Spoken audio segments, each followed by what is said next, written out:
Uma esfera de plutônio do tamanho de uma toranja tem energia para destruir Manhattan. Todos nós já vimos os cogumelos atômicos nos filmes. Já ouvimos os números impressionantes de Hiroshima e Nagasaki. Bombas nucleares são o maior pesadelo dos tempos modernos. Mas aqui está o ponto. A maioria das pessoas não faz ideia de como elas realmente funcionam. Neste episódio do The Infographics Show, vamos explorar a ciência da invenção mais aterrorizante da humanidade. Por muito tempo, acreditava-se que os átomos eram indestrutíveis. Átomo vem do grego e significa indivisível. Bem, os gregos estavam espetacularmente errados. Átomos podem sim ser divididos ou fundidos, e quando isso acontece, eles liberam uma energia que faz o trinitrotolueno parecer um pequeno traque no 4 de julho. Aqui a famosa equação de Einstein, I igual a mc2, aparece, mas não de forma abstrata como no ensino médio. Essa equação mostra que mesmo pouca matéria possui enorme quantidade de energia. Quanto? Apenas 0,04 onças ou 1 grama de matéria totalmente convertida em energia equivalem ao poder explosivo de 20 mil toneladas de trinitrotolueno. Isso é suficiente para destruir vários quarteirões da cidade, com algo que pesa menos que um clipe de papel. A fissão nuclear é basicamente uma demolição atômica controlada. Certos elementos pesados, como urânio 235 e plutônio 239, são naturalmente instáveis. Seus núcleos quase se mantêm juntos. Quando um nêutron atinge um desses núcleos instáveis, é o fim. O núcleo se divide em 2 fragmentos e libera muita energia, mas isso não é tudo. Ele também libera 2 ou 3 nêutrons a mais. Esses nêutrons atingem outros núcleos próximos que se dividem e liberam mais nêutrons, repetindo o processo. É como dominós, mas cada um derruba 2 ou 3 outros, acelerando exponencialmente. Os cientistas chamam isso de reação em cadeia e é o coração pulsante de toda arma nuclear. Você não pode usar qualquer urânio antigo e esperar que exploda. É necessário o que se chama massa crítica, material físsil suficiente e compactado para que os nêutrons atinjam outros núcleos em vez de escapar. Se a fissão é sobre quebrar átomos, a fusão é sobre forçá-los a se unirem. Pegue os elementos mais leves, isótopos de hidrogênio como deutério e trítio, e então faça-os colidir com força suficiente para que se fundam em hélio. O resultado é mais energia por grama que a fissão. Só tem um pequeno probleminha. A fusão é o que tecnicamente alimenta o Sol. Para a fusão ocorrer, são necessárias temperaturas de cerca de 180 milhões de graus Fahrenheit e pressões muito maiores que as do fundo do oceano. Essas são as condições no núcleo do Sol e recriá-las na Terra é, digamos, um desafio. Por isso, bombas de fusão, bombas de hidrogênio ou armas termonucleares são dispositivos de 2 estágios. O primeiro estágio é uma bomba de fissão, que gera as condições extremas para iniciar o combustível de fusão. É como usar um pedaço de dinamite para acender um pedaço de dinamite muito, muito maior. Agora que você entende a física, vamos falar de engenharia. Construir uma arma nuclear exige mais do que apenas obter urânio ou plutônio e separá-lo. É sobre enfrentar um dos desafios de engenharia mais complexos já tentados pela humanidade. É preciso comprimir rapidamente uma massa subcrítica de material físsil até um estado supercrítico para que ela exploda, em vez de falhar.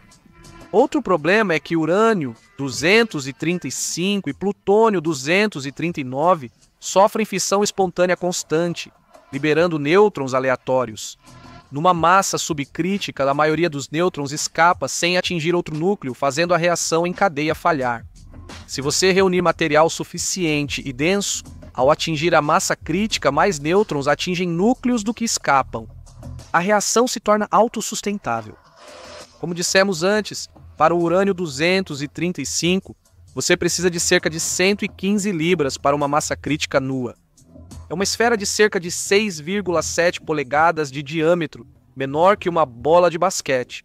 O plutônio 239 é mais eficiente, exigindo só 22 libras, equivalente a uma bola de softball. O Little Boy, lançado sobre Hiroshima, tinha 141 libras de urânio 235, mas menos de 2,2 libras sofreram fissão. O restante estava lá só pelo passeio. Os primeiros projetistas de bombas tinham duas abordagens, tipo canhão e tipo implosão. O tipo canhão era mais simples. Basicamente, você dispara uma peça subcrítica de urânio contra outra peça subcrítica, combina as duas em uma massa supercrítica e então, bum. O Little Boy funcionou assim, mas era muito ineficiente e só usava urânio, não plutônio. O design de implosão, mais elegante, virou modelo para quase todas as armas nucleares desde então. É isso que temos que entender. Fat Man, a bomba lançada em Nagasaki, era uma obra-prima de engenharia, parecendo apenas uma bola de aço de 5 toneladas. No centro, havia uma esfera de plutônio do tamanho de uma bola de softball, cercada por explosivos convencionais projetados para comprimi-la a uma densidade supercrítica em frações de segundo. A inovação principal eram lentes explosivas, cargas moldadas dispostas ao redor do núcleo de plutônio. Eram explosivos de alta potência, usinados com precisão para concentrar a explosão internamente como uma lente foca à luz. Quando detonadas simultaneamente, criavam uma onda de choque perfeitamente esférica, que comprimia o núcleo de plutônio de maneira uniforme por todos os lados. O tempo precisava ser perfeito. São 32 cargas explosivas que precisavam detonar em até 1 microsegundo, ou seja, 1 milionésimo de segundo umas das outras. Erros de tempo relevantes causariam compressão assimétrica. O plutônio escaparia e, ao invés de uma explosão nuclear, ocorreria o que os projetistas chamam eufemisticamente de fiasco. Para ilustrar essa precisão, a luz percorre cerca de 984 pés em 1 microsegundo. As cargas da Fat Man exigiam sincronização mais precisa que o tempo da luz para cruzar 3 campos de futebol. Quando tudo funcionava, explosivos convencionais comprimiam o núcleo de plutônio para cerca de 2,5 vezes sua densidade normal. Isso era suficiente para levá-lo bem além da faixa supercrítica, mas ainda era necessário mais um componente, uma fonte de nêutrons. Isso garantiria o início da reação em cadeia no momento exato. Mesmo com compressão perfeita, é preciso nêutrons para iniciar a reação em cadeia no exato momento em que o plutônio atinge máxima densidade. Se for muito cedo, a reação ocorre antes da compressão completa. Se for tarde, a explosão dispersa o material antes da reação em cadeia se desenvolver. Fatman utilizou um dispositivo chamado iniciador de nêutrons, apelidado de ouriço pelos cientistas de Los Alamos devido à sua aparência espinhosa. Essa esfera oca, do tamanho de uma bola de ping-pong, tinha polônio 210 e berílio 9 separados por uma fina barreira. Quando a onda de implosão esmagou o ouriço, polônio e berílio se misturaram e liberaram nêutrons no momento de máxima compressão. A partir daqui, os números ficam de enlouquecer. Uma vez iniciada a reação em cadeia, ela dobrava a cada 10 nanosegundos, ou seja, 10 bilionésimos de segundo. Em menos de 1 microsegundo, a reação atravessou cerca de 80 gerações de duplicação. A temperatura disparou, criando pressões que transformaram o núcleo de plutônio em uma bola de plasma em expansão. Fat Man liberou energia igual a 21 mil toneladas de trinitrotolueno, usando um núcleo de plutônio do tamanho de uma toranja. Para comparar, seria preciso um trem de carga de quase 5 km cheio de trinitrotolueno para igualar o poder daquela pequena esfera de plutônio.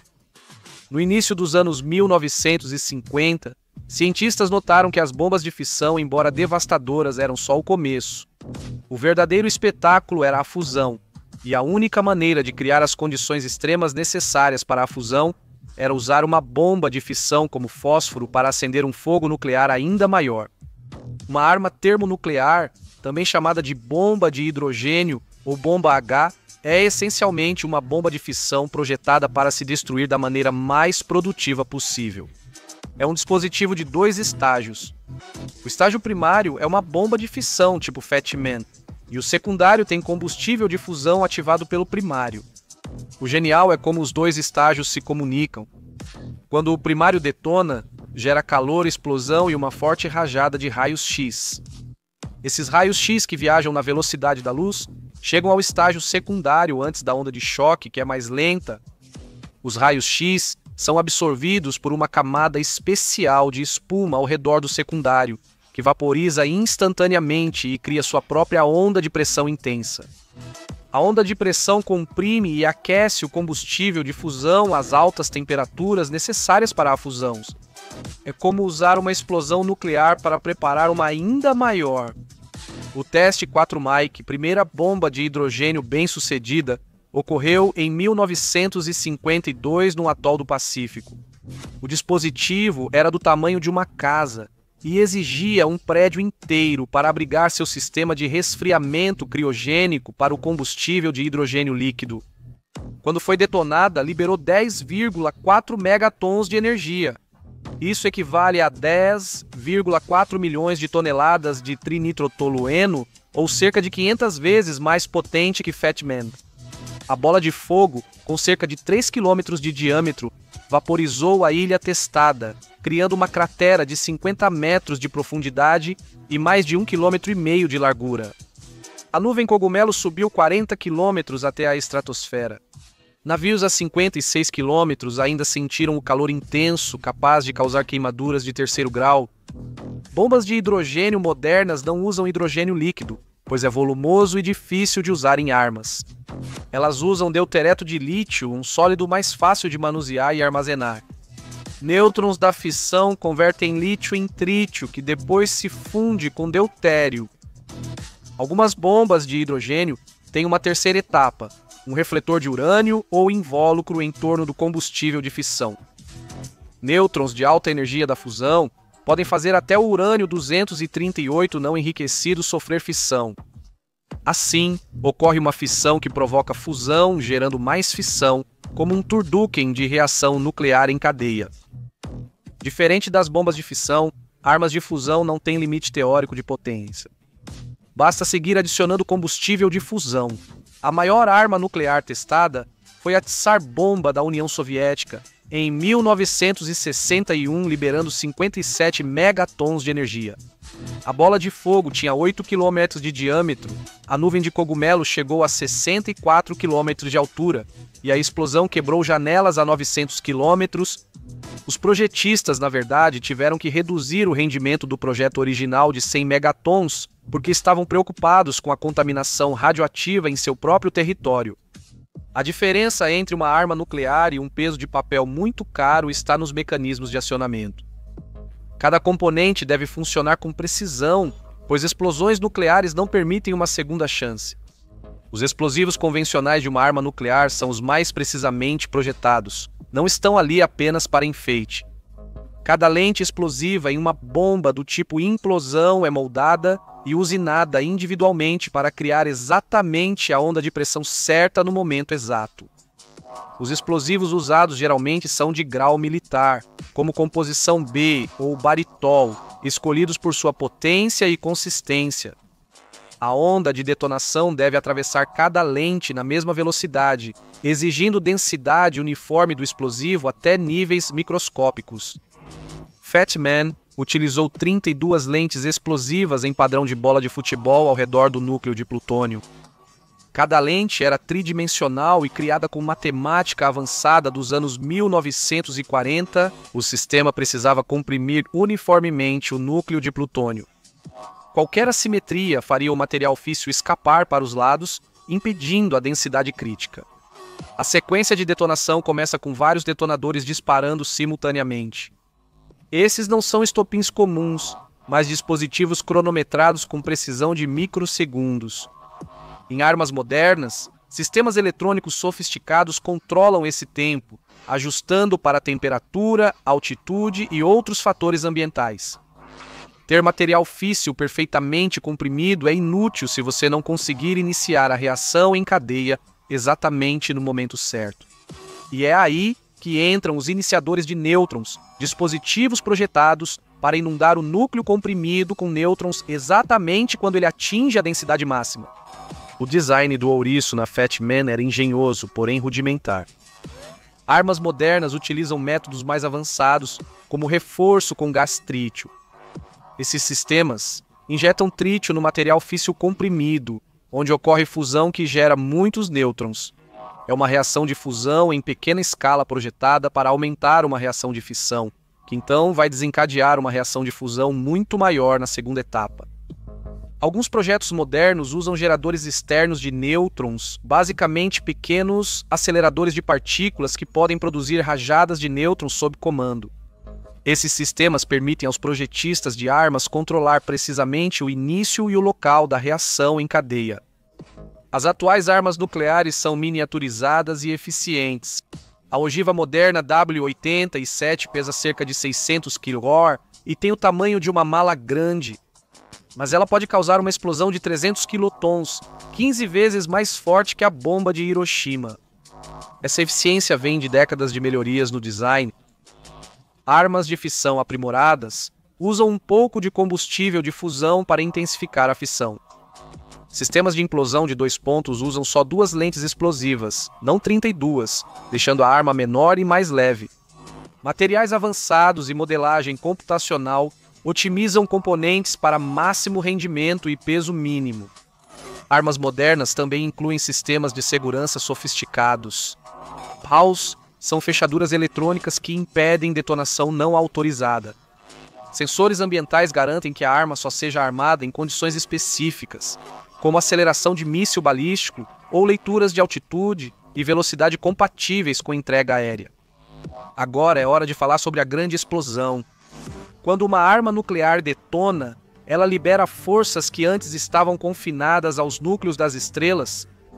Quando uma bomba atinge a criticidade, o material físsil começa a se converter em energia a uma taxa quase incompreensível. No primeiro microsegundo, as temperaturas chegam a 180 milhões de graus Fahrenheit, 7 vezes mais que o núcleo do Sol. A arma, o ar e tudo a centenas de metros viram plasma instantaneamente. Isso gera uma bola de fogo que se expande a grande velocidade. Uma bomba do tamanho da de Hiroshima gera uma bola de fogo de cerca de 270 metros de diâmetro no primeiro segundo. A superfície ainda atinge cerca de 3.900 graus Celsius, tão quente quanto o Sol, emitindo radiação térmica à velocidade da luz. Esse pulso térmico é, na verdade, a primeira coisa que atinge os alvos à distância. Pessoas e objetos a quilômetros de distância sentem o clarão de calor antes de ouvirem o som ou sentirem o impacto da onda.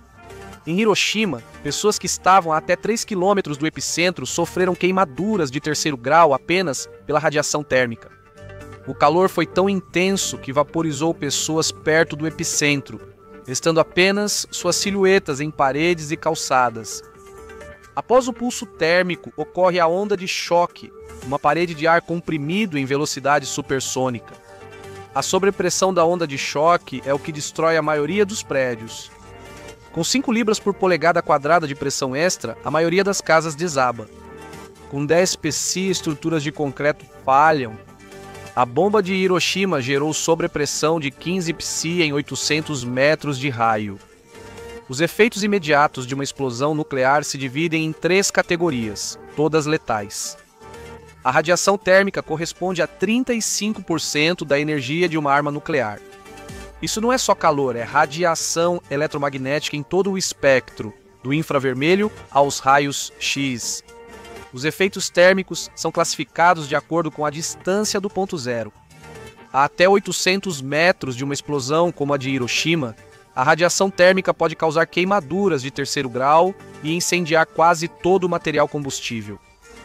Papel pega fogo até 3 km ou folhas secas até 5 km, e pessoas ao ar livre podem ter queimaduras graves até 8 km. Os efeitos da explosão vêm da onda de choque que segue o pulso térmico após alguns segundos. A onda de pressão causa a maioria dos danos estruturais. Os prédios não só desabam, mas também são esmagados, retorcidos e arremessados como brinquedos. A onda de choque gera ventos de até 960 km/h próximos ao epicentro, arremessando destroços em alta velocidade. Mas talvez o efeito imediato mais insidioso seja a radiação nuclear inicial. Nêutrons e raios gama são liberados nas reações de fissão. Esse assassino invisível pode entregar doses letais de radiação para pessoas a quilômetros de distância da explosão. Em Hiroshima, pessoas que estavam a menos de 1 quilômetro da explosão e de alguma forma sobreviveram ao calor e à onda de choque, muitas vezes morreram em poucos dias ou semanas, devido à síndrome aguda da radiação. A divisão das vítimas em Hiroshima mostra as diferentes formas de morte causadas por armas nucleares. 60% das mortes foram por queimaduras térmicas e incêndios da explosão, 30% por ferimentos da onda de choque e destroços e 10% por exposição imediata à radiação. Os efeitos imediatos de uma explosão nuclear já são horríveis o suficiente, mas as consequências a longo prazo se estendem por décadas. A precipitação radioativa, resíduo das reações de fissão, é levada pela nuvem em cogumelo e espalhada pelos ventos por grandes áreas. Essa precipitação contém um coquetel de isótopos radioativos com diferentes meias-vidas. Césio-131 tem uma meia-vida de 8 dias e se concentra na tireoide, causando câncer anos depois. Césio-137 tem uma meia-vida de 30 anos e imita o potássio no corpo, irradiando os tecidos por décadas. Estrôncio-90, com meia-vida de 28 anos, age como cálcio e é incorporado aos ossos e dentes.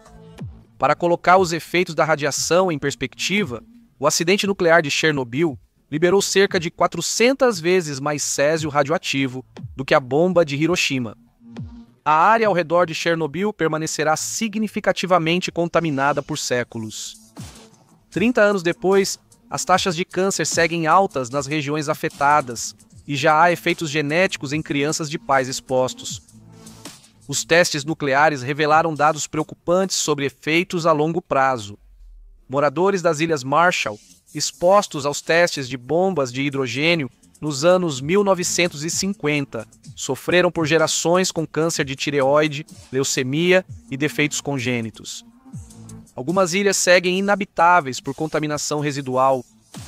As armas nucleares modernas não são apenas mais poderosas do que suas predecessoras, elas também são menores, mais leves e mais confiáveis.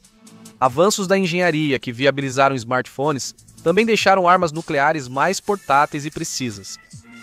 Isso não deveria ser reconfortante de forma alguma. A miniaturização permite que sistemas de entrega levem múltiplas ogivas. Um míssil Minuteman 3 pode levar 3 ogivas, W-70 e 8 cada uma, capaz de destruir uma grande cidade.